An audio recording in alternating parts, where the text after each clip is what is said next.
I once thought the life of a single father would never change. Just work, cook, lull my daughter to sleep, and sit alone in a house full of memories. But that night, everything shattered with a single knock on the door. A strange girl stood in the rain, trembling, saying her car had broken down. I don't know why I let her step inside. Maybe it was because of those eyes, so familiar yet terrifying. My daughter ran straight to her, wrapping her little arms around the woman as if they had met before. Then Lucy whispered, "Daddy, she's been here before?" A chill ran down my spine, because no woman had ever set foot in this house besides me and my daughter. And from that moment on, my life took a turn I could never come back from. Don't look away, because you won't believe what happened next. Backhand index pointing right. Subscribe to the channel to follow the full story. When a stranger's visit turns into a single father's worst nightmare. Her name was Elena. She said she'd only stay for one night, but I knew something was off from the very first moment. The way she looked around the house, like she was searching for something she'd lost. She spoke softly, politely, yet her eyes couldn't hide the unease. When I asked if she needed help, she just smiled, a stiff, uneasy smile like she was hiding something. Lucy, however, liked her instantly. My daughter rarely warmed up to strangers, but within minutes she was holding Elena's hand, laughing like they were old friends. I tried to tell myself it was normal, that kids just trust too easily. But when I turned away, I saw Elena staring at the family photo on the wall. Her fingers brushed my wife's face in the picture. Her lips moved, whispering something I couldn't hear. That night, I set up the couch for her to sleep on. Before going to bed, I glanced through the doorway. She was still sitting silently, eyes fixed on the photo. I was about to ask if she was okay, but she turned first, smiling faintly. "Do you believe in fate, Mark?" I didn't answer. Because one thought hit me hard. How did she know my name when I never told her? I couldn't sleep. I heard soft footsteps in the hallway. Cabinet doors opening. A sigh. And then, someone crying. When I turned the lights on, Elena was standing in the kitchen, holding an old picture frame. She said she was just looking for water. But that photo, it was my wedding picture locked away for years in the bottom drawer. Who opened it? And how did she know it was there? The next morning, Lucy sat at the table, smiling like nothing happened. She handed me a drawing, 3 people. Me, Lucy, and Elena. I asked why she drew it that way. She said so casually, "Because she used to sing me to sleep." I remember. I froze. Elena said nothing. Her smile faded. Her eyes glistened with tears. Who was she really? A random visitor, or someone who knew too much about my life? And more importantly, why did my daughter remember things that never happened? What would you do if a stranger in your home seemed to have lived there long before you did? The next morning, Elena said the garage wasn't open yet, so she'd have to stay one more day. I hesitated, but Lucy begged me to let her. "Please, Dad, let her stay. She cooks so well." I agreed, thinking another day wouldn't hurt. But I didn't realize that within hours, the quiet house I'd lived in for years would feel alive again. Elena cleaned the kitchen, made breakfast, and smiled softly whenever Lucy told her silly stories. She hummed an old song I'd never heard before, yet Lucy sang along like she knew every word. I looked at the two of them, a stranger and my daughter, and for a moment I forgot my wife was gone. The house was filled with warmth again, with the kind of laughter I thought I'd lost forever. That afternoon it started to rain. Elena and Lucy baked cookies together. The smell of flour, the sound of their laughter. It was all so peaceful, too peaceful. Then Elena turned to me and said with a teasing smile, "You haven't laughed in 3 years, have you?" I froze. How could she know that? I had never told anyone, not even the neighbors, that my wife died 3 years ago. That night, we had dinner together like an old family reunited after years apart. Lucy leaned against Elena's shoulder and drifted to sleep. Elena looked down at her, brushed her hair aside, and whispered, "She dreams of sunflowers, just like she did back then." I asked, "What do you mean?" She smiled faintly. "Nothing. I just dream a lot of strange things." When I cleared the table, I noticed a dark brown hair on the chair. I don't know why it scared me. My wife's hair was the exact same color. And the song Elena hummed was the same lullaby only my wife knew. That night, I sat alone in the living room, listening to the rain and the fading echo of a child's laughter. Part of me wanted to believe Elena was just a kind stranger. But deep down, I knew she wasn't here by accident. She came back to find something, or someone she'd lost long ago. The next morning, I woke to the sound of a spoon clinking against the glass in the kitchen. Elena was making coffee. But what froze me in place was that she was wearing my wife's nightshirt, the one I'd locked away since the day of her funeral. I asked her where she found it. Elena smiled softly and said Lucy gave it to her. But I knew Lucy was never allowed to open that closet. A chill ran down my spine, but I said nothing, because strangely Lucy looked happier than ever. That afternoon I went out to buy a few things. When I came back, the door was slightly open. Inside, laughter echoed through the house, and music. Piano music. The problem was that piano had been locked for years, the key hidden in my office. Elena was playing Under the June Moonlight, the same song my wife used to play every night. She turned to me, her eyes deep and unreadable. "You still remember this melody, don't you?" I asked. "Where did you hear it?" She replied, "It's always been in my head, for a very long time." That night, I checked my wife's closet again. Things were missing. Her wedding scarf, a picture frame, the little music box. Each item disappeared quietly as if it had never existed. I started to suspect Elena. But Lucy only grew closer to her. She started calling her Mama Elena. I scolded her, but Elena just held Lucy close, her eyes cold as ice. "Children only say what feels true to them," she whispered. That sentence played in my head all night. At midnight, I woke up suddenly. From the living room came a faint whisper. Elena was talking, but there was no one there. I hid behind the door, listening. She said, "Do you see now? I came back. I kept my promise." Then she turned toward me as if she knew I was there. "Go to sleep," she said softly. "You'll need your strength for tomorrow." For the first time in years, I felt real fear inside my own home. But what terrified me most was what I saw the next morning on the dining table. A family photo. Me, Lucy, and Elena. An old, faded picture, as if it had been taken 3 years ago, the day my wife died. "Do you believe the dead can come back?"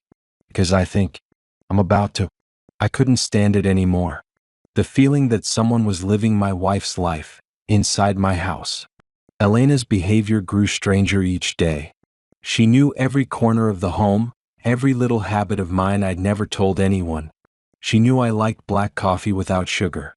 She knew I hated the scent of jasmine because it reminded me of the night I buried my wife.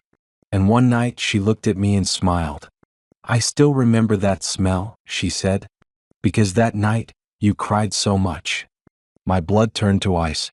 How could she possibly know that? I'd never told a soul, not even Lucy. I pressed her for an answer, but she only smiled and whispered that she could feel it. The next day, while she played with my daughter, I checked her phone. There was only one photo in the gallery, a woman standing in a forest, her face blurred. Behind her was a gravestone, with my wife's name on it. I almost threw the phone away. I ran outside, heart pounding, air burning in my lungs. When I came back, Elena was standing at the door, staring straight at me as if she already knew. "Looking for something?" she asked softly, her voice calm, but her hands were shaking. I forced a laugh. "Just wanted to see some pictures of Lucy." "There are things you shouldn't see," she replied. "Not yet." That night, I heard Lucy laughing in her room. I peeked through the door. She was sitting with Elena, surrounded by flickering candles. On the floor were photos, my wife Lucy and me when she was just a baby. Elena was teaching Lucy to read something in a language I'd never heard before. I shouted her name. Elena turned to me, her eyes glowing red in the candlelight. "You still don't understand?" she said. "I just want to come back to the way things were." That sentence cut through me like a knife. Come back. Who was she? A spirit? Or a thief stealing someone else's memories? I wanted to throw her out, but Lucy clung to her, crying, "Daddy, don't make Mommy leave again." I froze. In that moment, I couldn't tell if I was awake or trapped in a nightmare on repeat. If you were me, would you dare open the door and let the truth in? Because sometimes the scariest thing isn't the ghost, it's the memory you buried alive. Backhand index pointing right. Don't forget to subscribe to the channel to catch the next part, where the first truth begins to unfold, and you'll question everything you thought you knew. After that night, I started watching Elena closely. I pretended everything was normal, but every instinct in me was on high alert. She wasn't a temporary guest anymore. She was something else. A mystery living under my roof. One morning when she took Lucy to school, I sneaked into her room. In the drawer, I found an old folder yellowed with age. Inside was a death certificate belonging to Elena. Date of death, 3 years ago. The same day my wife died in the accident. I froze. It couldn't be. I remembered clearly, only one person died that night. My wife. My hands trembled as I turned the page. Behind the document was a photograph. Elena standing beside my wife in a hospital room. They were both smiling, almost identical. Like twin sisters. That night I confronted her. Elena looked at me, her eyes glistening. "Who do you think I am?" she whispered. I shouted, "What are you? A person, or something else?" She stepped closer, placing her hand on my chest. "You promised you'd never forget me," she said softly. "But you did." Then she pulled a ring from her pocket, my wife's wedding ring. She slipped it onto her finger. It fit perfectly. I tried to grab it back, yelling at her to stop, but she only laughed, a sound that echoed like it came from another world. "You don't get it, do you?" she said. "I'm not her, but I'm not her either." I lunged for the light switch, but she was gone. Only the faint scent of jasmine lingered in the air. That smell, the one I feared most. The scent of death. The next morning, Lucy asked me, "Daddy, why was Mommy crying last night?" My blood ran cold.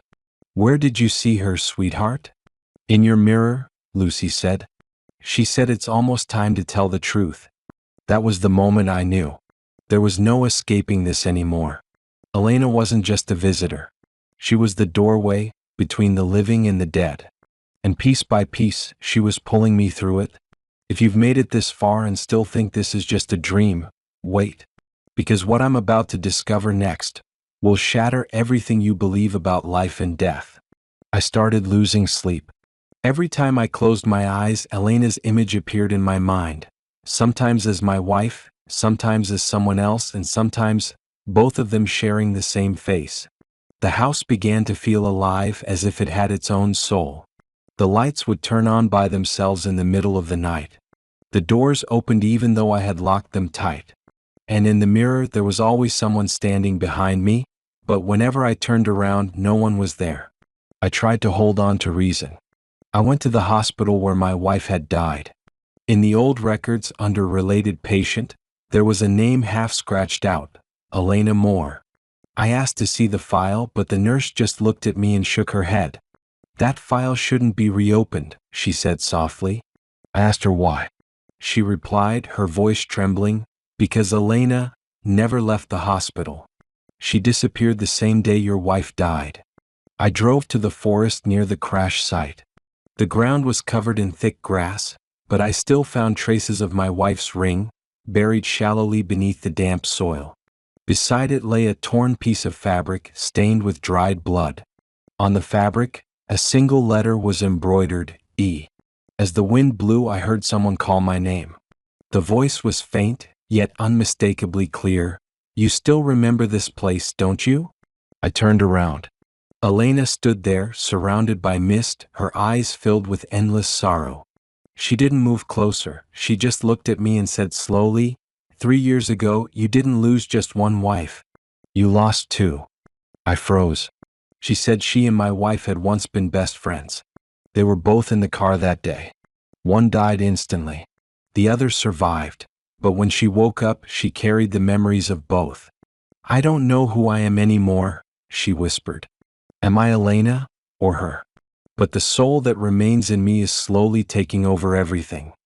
I stared at her, torn between fear and pity.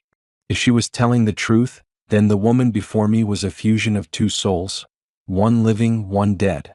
But if she was lying, then she was the most dangerous person I'd ever met. Elena stepped closer, placing her hand on my chest.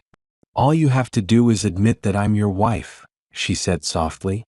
"Then everything will end." But I couldn't. I stepped back and shouted, "You're not her." She looked at me, tears streaming down her face, then vanished into the mist. This time I knew the past was no longer sleeping. It had awakened, and I was the next one it wanted to drag down with it. I thought everything ended that night, but in truth it had only just begun. Ever since Elena disappeared, I felt like someone's been watching me. Whenever I turn on the lights, a shadow slips across the wall.